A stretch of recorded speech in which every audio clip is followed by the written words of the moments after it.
Welcome back to my channel. Marami nagtatanong sa inyo kung sa mga nag-enroll ba sa course ko, meron ng mga nakakuhang client or kamusta na ba sila? So, yun yung unang tanong nyo bago kayo mag-decide na mag-join kay Kaji sa bookkeeping course ni Kaji. So, ngayon, meron tayong inimbitahan na isang nag-enroll sa course ni Kaji dati. So, first batch siya.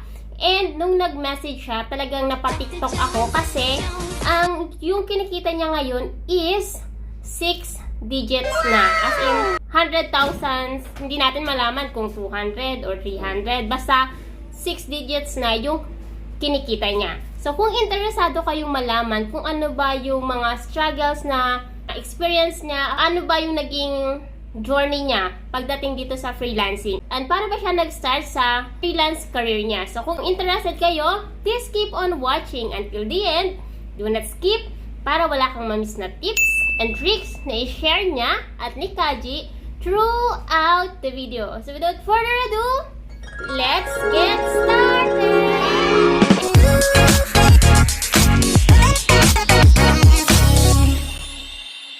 Kung bago ka lang sa channel na to, I'm Kaji, Virtual Assistant, Executive Assistant, Bookkeeper, Accountant. So kahit anong work, pinapasok ko, basta't online, kasi online work is amazing! Sa channel na to, dinidiscuss natin more on online work, tips and tricks, and mga success stories katulad nito. Kung interested ka sa mga topic na yon, please consider subscribing and don't forget to hit the notification bell para wala kang ma-miss na video na ina-upload ko every week. Okay guys, so ayun na nga. So tulad nga nung nasabi ko sa intro, ngayon may makakasama tayo and i-interviewin natin siya about sa journey niya and paano ba niya na-reach yung 6-digit income na ini-aim ng marami sa atin. So ngayon, let's welcome Casey! So, si Casey po ay from Batch 1. Hi, Casey! Kamusta? And pwede bang i-introduce mo yung sarili mo muna sa mga nanonood sa ating YouTube channel? I'm Casey or Cassie or anything na gusto niyo po itawag sa akin. So, I've been working in a corporate for 9 years as an accountant na talaga. And I love to travel a lot. Actually, I've been starting traveling like 2015, every year nagta-travel talaga ako kasi yun talaga yung pinaka-hobby ko na talaga, actually pinaka-luho ko na talaga yun. Wala naman ako ibang gusto, like travel lang talaga before pandemic, and then ayun, mahilig lang din akong like lumabas with friends and spend time with family, ganun. Simple lang naman yung mga gusto ko. Minsan pag wala naman akong ginagawa, like nasa bahay lang naman ako, ganun. So, thank you sa pag-share ng mga bagay about sa sarili mo. So, ngayon kasi, curious lang ako, paano mo nakita or paano mo ko nakilala? Kasi hindi tayo magkakilala personally. Sa course lang tayo nagkakausap. So, paano mo nakilala si Kaji? Actually, Coach, it started nung nag-pandemic kasi, doon na marami na ako nakikita mga posts about online work. So, sabi ko, why not i-try ko din? Kasi nga, di ba, sa panahon ng pandemic, nakakatakot na talagang lumabas. Kasi parang yung mga tao gusto na lang sa bahay, ganun. Kasi, syempre, COVID, alam mo na. And then after no, nag-explore ako, online work, ganun. Actually, si Nikki B. Siya talaga yung una kong nakita yung YouTube niya. Tapos nakikita ko yung mga interviews niya. Sabi ko, okay to, ganun. Tapos, about Amazon. Actually, Coach, nag-start ako as Amazon VA. Yun talaga yung unang work ko nung nag-online work ako. Kasi sabi ko, try ko na mag-transition. Maiba lang kasi 9 years na akong accountant. Eh di sabi ko, try ko mag-Amazon VA. So, ayun, nag-enroll ako sa isang course. Ganun, yung pinopromote niya, syempre. And then after no, nung parang, sabi ko, sige, naghanap na ako ng work as an Amazon VA. Okay naman unang, nahirapan lang ako maghanap kasi syempre medyo stiff yung competition that time kasi halos lahat ng tao gusto na rin talaga ng online work. So, halos ang dami na rin nag-a-apply. And then, nag-Amazon VA ako. Luckily, nakahanap naman ako ng isang client. Pero, nung as time goes by, naboboard ako. Sabi ko parang, hindi ko pala gusto. Hindi naman sa hindi gusto. Siguro hindi lang talaga yun yung forte ko. Dahil nga, parang na-miss ko like mag-calculate, gumamit ng Excel, about numbers. So, sabi ko, shucks, gusto ko accounting pala talaga. Parang ganon. And then, yun din yung time na napanood kita sa kanya, kay Nikki. Sabi ko, ay, ang galing. Kasi parang parang nung doon sa interview mo, parang sinabi mo na, ang hawak mo e-commerce. So sabi ko, pwede naman pala, mag-Amazon pa rin ako. I mean, pwede parang Amazon, pero nasa bookkeeping side na ako. Hindi na yung virtual assistant talaga. So, doon na. So, nung time na yun, hinanap ko yung channel mo. Tapos, pinanood ko lahat, as in lahat, coach. Lahat may comment ako. Sa mga sa mga videos mo, nagko-comment ako na parang ang galing. Parang kinakongrats kita. Kasi sabi ko, gusto ko maging katulad mo na bookkeeping talaga yung yung naging work mo. Kasi, before naman, coach, tinry ko. Kaya lang, pag nakikita ko yung job description, parang natatakot ako. Kasi sabi ko, ala pa na yun. Kasi nga, that time, wala pa akong experience how to handle, especially, di ba, international clients. Kasi medyo may difference sila sa local clients. Kasi yung company ko naman, yung previous corporate ko naman is local lang. So, iba yung treatment. So, parang, pag nakikita ko sa mga posts, mga job posts about yung job description, natatakot ako. So, hindi ko ina-applyan talaga. Like yung mga, kailangan magaling ka mag-Xero, mag-QuickBooks, yung mga accounting software. So, tawag dun. So, parang, ayoko na pala noon. Kaya ako nag-transition to, mag-Amazon VA muna. Pero yun nga, parang yun yung nagpa-realize sa akin na parang, gusto ko pala talaga bookkeeping or accounting talaga. Kasi feeling ko yun talaga yung passion ko or yung gusto kong gawin.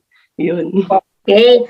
So, nakakatuwa naman yung story mo na from Amazon VA. Ngayon, bumalik ka na kung ano talaga yung gusto mo. So, yung kasi lagi kong sinasabi na kahit gaano kalaki yung kinikita mo at hindi mo gusto yung ginagawa mo, hindi ka tatagal di ba? Tama. So, ngayon, kasi, ano naman yung nag-udyok sa'yo na mag-join sa course ni Kaji or mag-purchase ng Xero bookkeeping course na offer ko?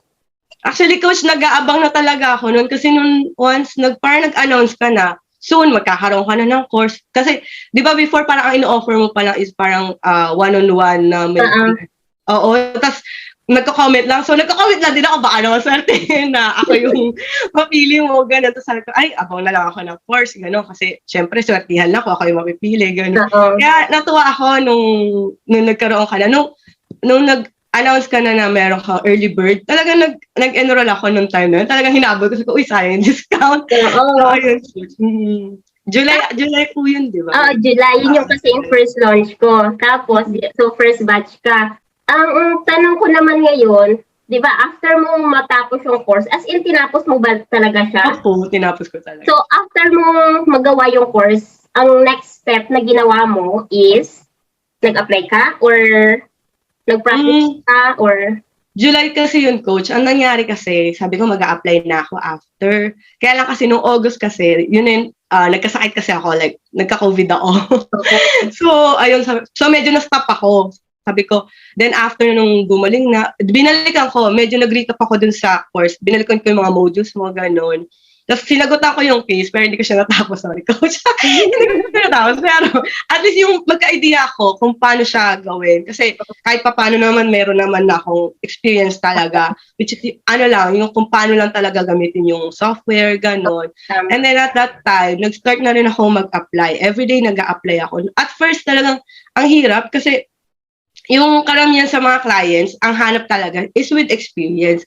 Sinasabi ko may experience ako kasi nga accountant ako, pero ang hinahanap nila kung meron ka ba experience sa like Xero, QuickBooks, ganun. Parang sinasabi ko na nag-enroll ako sa course, gano'n, nag-training ako, meron kaming case na sinagutan. Pero kasi syempre, hindi naman lahat na client mapiplease mo talaga or hindi lahat magugustuhan ka. So, ayun. So, hanggang sa like September 14, yung 13 nung na-hire ako sa isang New Zealand. Actually, New Zealand yung client ko. New Zealand. Pero may handle siya na 3 pang company, US, UK, so Australia. So, parang 4 na yon na na-handle ko sa isang client. So maganda kasi mas mabubus yung skill mo. Diba?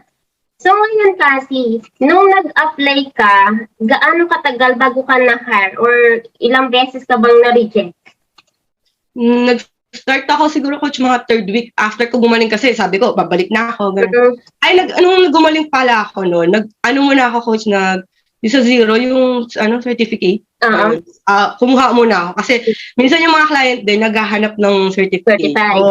Certified dapat ng zero tsaka QuickBooks. So muna ako din, and after nun, nag-optimize na ako ng profile ko.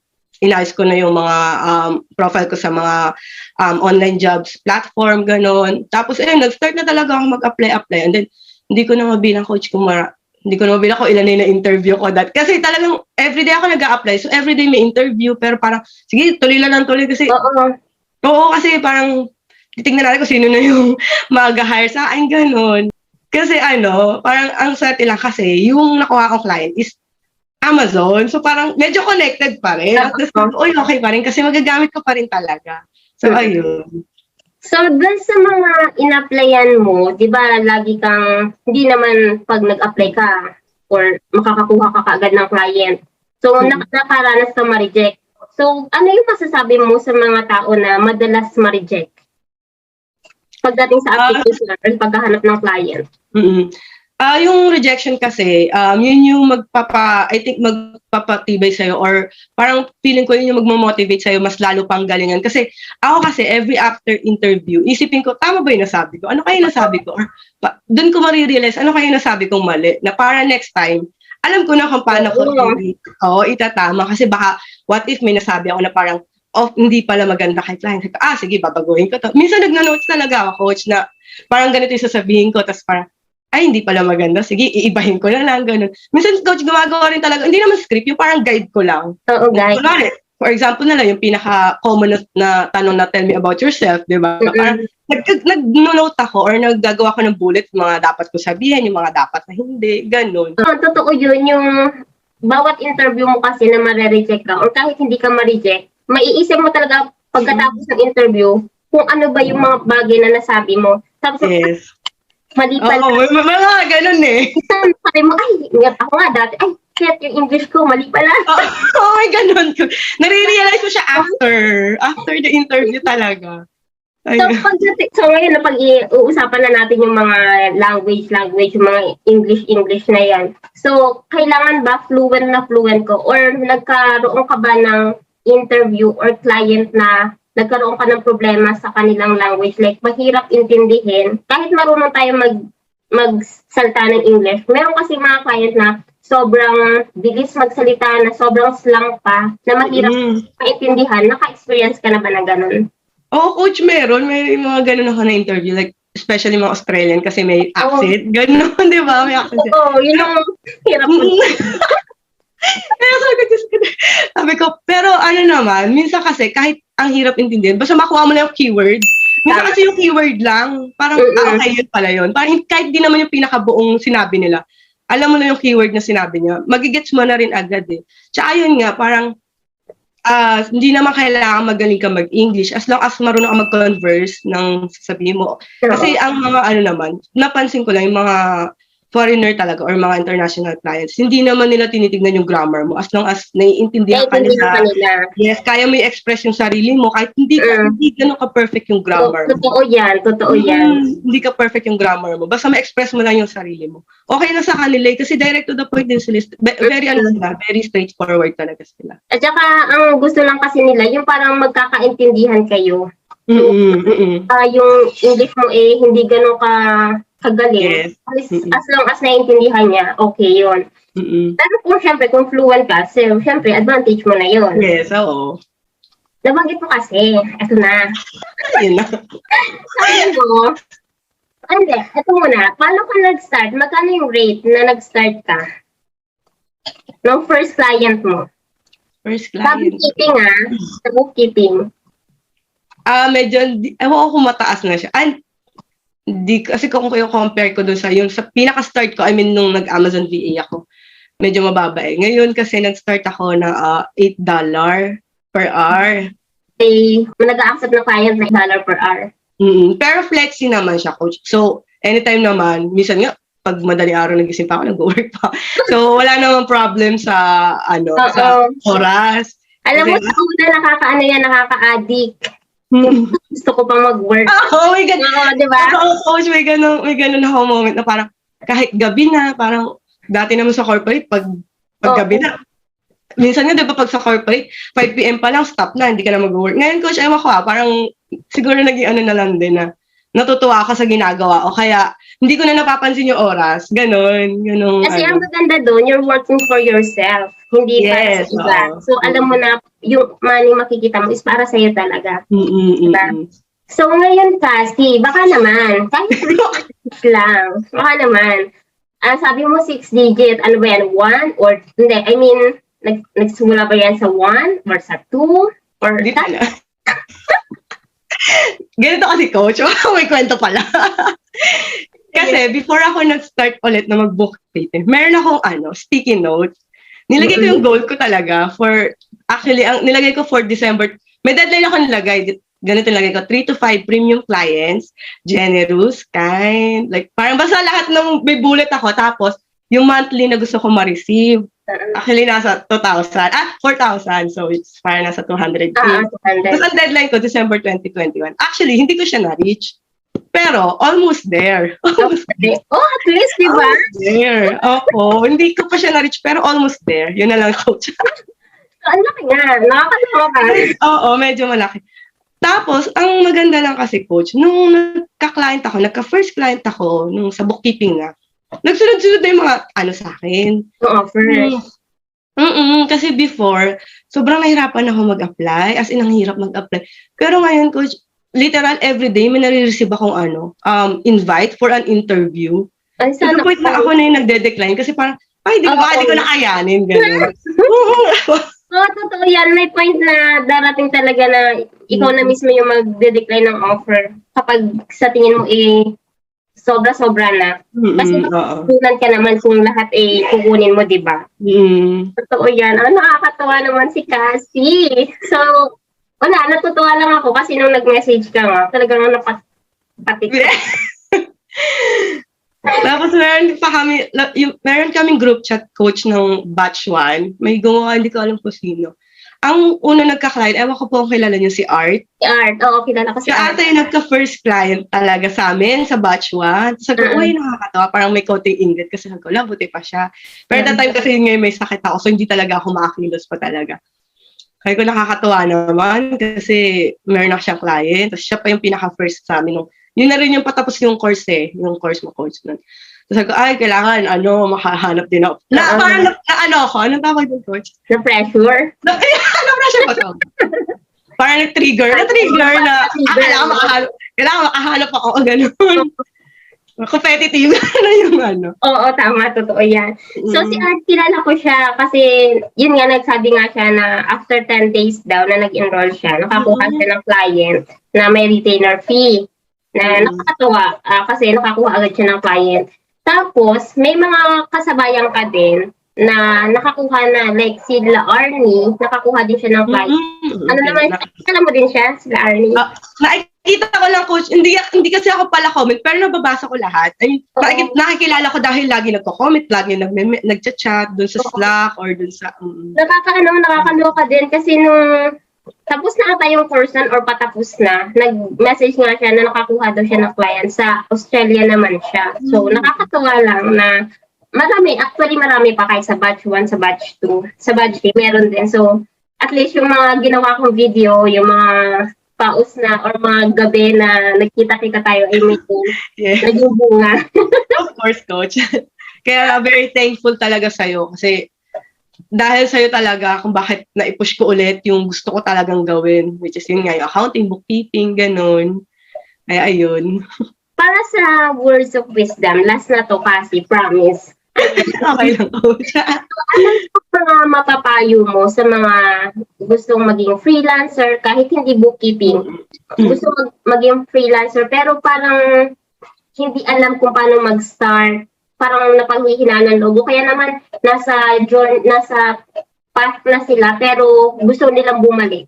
Kasi parang hindi nila nakikita yung end ng daan. So, masasabi mo para sa kanila or ma-advise mo para sa kanila? Siguro alamin niyo muna kung ano talaga yung gusto niyo. Like ako, kasi, di ba, nag-start ako, sinimulan ko siya as an Amazon VA Pero I'm not against with Amazon VA, baka disclaimer lang. Ibig ko lang sabihin, nag-start ako as an Amazon VA, pero hindi pala talaga yun yung passion ko. So, alamin niyo muna kung ano yung magiging, kung ano talaga yung pinakagusto niyo niche, ganon. Parang sabi ko, yun kasi nagpa-realize sa akin na, ay, hindi pala talaga to para sa akin. Kasi hindi pwedeng porket nalaman mo lang, ay, ang laki ng, porket nalaman mo na, malaki pala kinikita na Amazon VA, ng graphic designer, or anything na kala mo malaki kita is mag-go ka na. Hindi kasi pala ganun yun. Una, alamin mo muna talaga kung ano yung magpapasaya sa'yo. Kasi yun na yung, parang yun na yung i-work mo until the end or until hanggang kailan mo gusto. Kasi kahit kunwari sa atin, lagi mo sinasabi, coach, ang bookkeeping, very routinary, which is true. Kasi monthly, yun at yun yung ginagawa mo. Pero bakit, like tayo, ikaw na lang coach, but tayo hindi pa rin tayo naboboard or parang may point na ano tayo na parang napapagod, pero parang as long as gusto mo yung ginagawa mo, hindi mo makikitaan na napapagod ka or basta gusto mo yung ginagawa mo. And then, yun nga sabi ko, yung rejection talaga is part of the process para mag-succeed ka. Kasi ako hindi naman din naging madali yung naging path ko kasi ang dami kong rejections, ang dami kong interviews, everyday nag-a-apply ako 10 sinasagad ko like kunwari sa online jobs, sinasagad ko 10 applications kung saan. Pero may point na darating na nakakapagod, parang ulit-ulit na yung nakikita mo job post, yun na yun pa rin, pero walang ano. Pero meron talaga, magtitiwala sa yung client na kahit sabi mo wala ka experience, pero willing ka matutunan, ganun. So, wag ka lang mag-give up kasi pag ang parang may nakapagsabi lang sa akin na pag napansin mo na sobrang nahihirapan ka na, yun na yung point, na parating ka na yun sa success mo eh. Yun. So, parang isipin mo na lang kasi hindi naman agad-agad na yung gusto mo is mangyayari agad. Talagang may process. May process talaga. Yes, oo.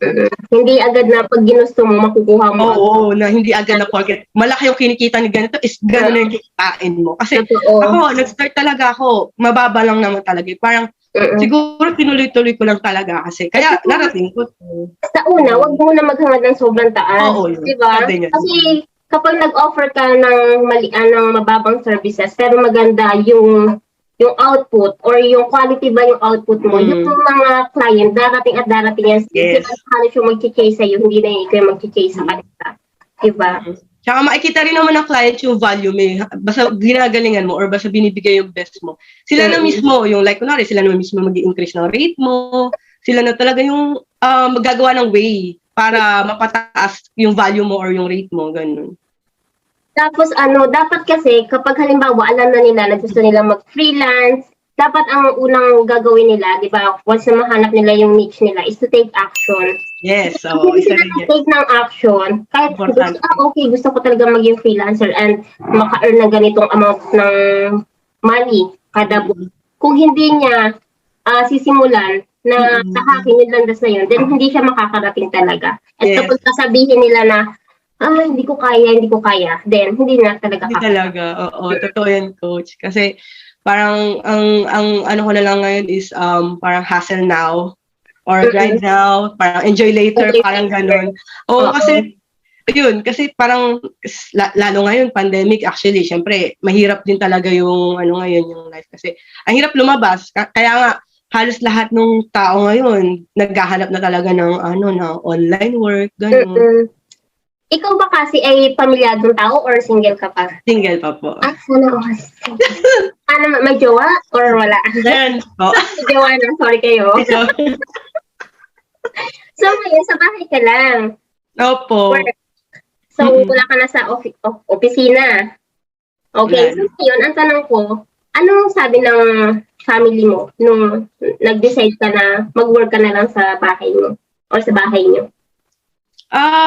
Wala naman, coach. Support lang sila sa yung mga gusto kong gawin. And mas marami lang akong time ngayon, especially yung mga pamangkin ko kasi doon din nakatira dito rin nakatira sa bahay namin. So, mas marami akong time. Like, kunwari, pag nag-work ako or napagod lang ako, pupuntahan ko lang sila, makikipaglaro saglit, and then work ulit, ganun. Like, syempre, kung sa office ka, kung work talaga eh.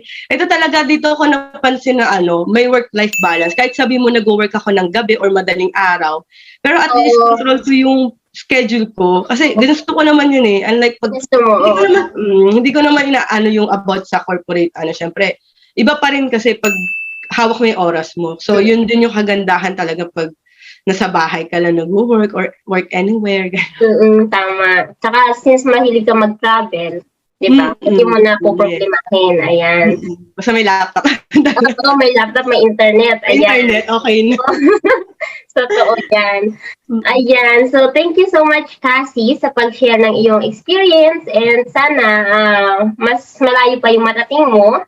And sana yung mga kabatch mo, ganun din ang mangyari. So, yun yung aim natin this year na mas maraming freelancer na bookkeeper ang maging successful. Ayan. Nakakatuwa lang kasi. And thank you sa time na ginugol mo ngayon. And sana makita pa ulit kita. And marinig ko pa yung maraming Yes. success na pwede mong i-share sa mga darating na mga buwan at taon. Ayan. Yes.